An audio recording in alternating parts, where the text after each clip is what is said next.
India will identify, track and punish every terrorist and their backer.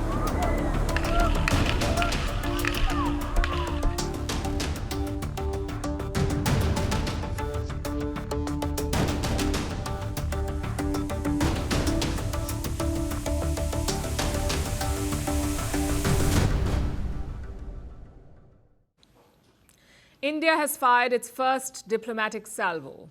In response to the Pahalgam terror attack, the first wave of diplomatic measures was launched yesterday. Visas for Pakistani nationals have been cancelled, a key border checkpost has been closed, Pakistani military advisors have been expelled, and Indian diplomatic staff in Islamabad is being reduced. But among all the moves, there is one that stands out. India has suspended the Indus Waters Treaty, a treaty that withstood 6 decades of hostility, 4 wars, and years of cross-border terrorism. In all these years, the Indus Waters Treaty was never touched. But that changed yesterday. The Indus Waters Treaty of 1960 will be held in abeyance with immediate effect until Pakistan credibly and irrevocably abjures its support for cross-border terrorism. It will be held in abeyance, is what he said. That basically means a pause or a suspension. The Indus Waters Treaty was signed in 1960. It was brokered by the World Bank. The idea behind it was quite simple. 6 rivers are part of the Indus River system. After the partition of India and Pakistan, most river origin points fell within India.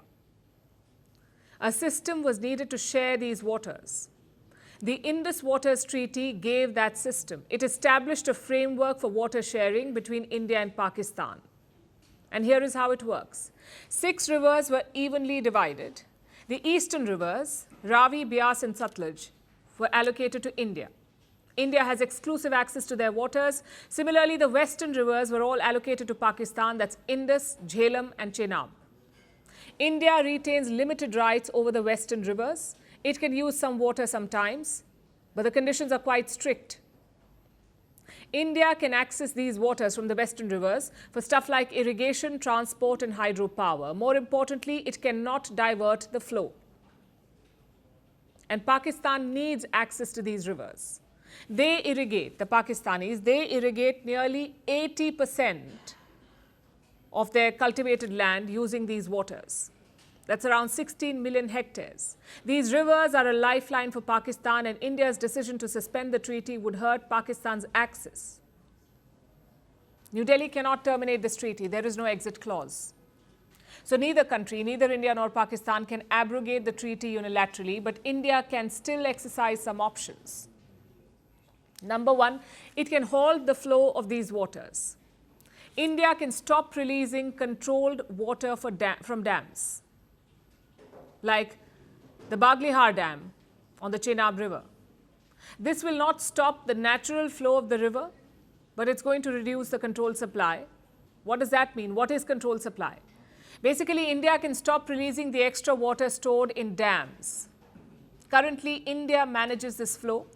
It is crucial for Pakistan's farms and cities. They need this water for irrigation, also to meet their drinking water needs. Without India's supply, the rivers will still flow, but Pakistan will receive less water. So that's one option, to restrict the flow of water. The second option is strategic acceleration. India could fast-track infrastructure on the western rivers. It can build storage dams. It can set up more hydroelectric projects. India shares data with Pakistan on the flow of water. This can be stopped immediately.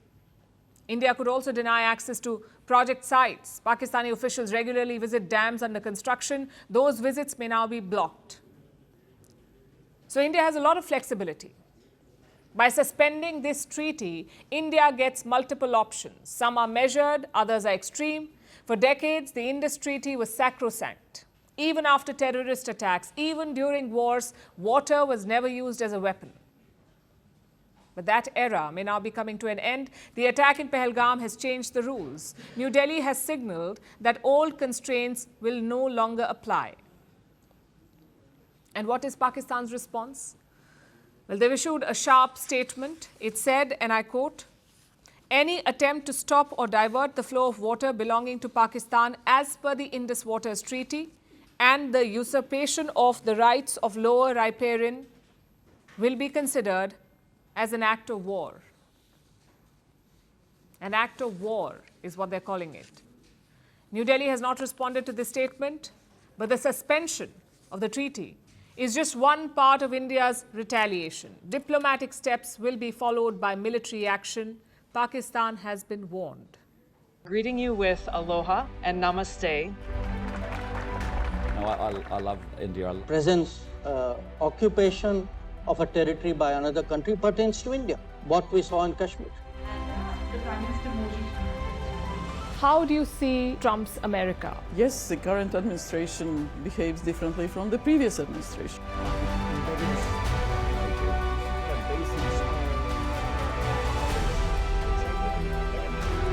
Are you saying that there are foreign powers who are trying to bring down the current government in Syria? Exactly. Iran, maybe Russia too.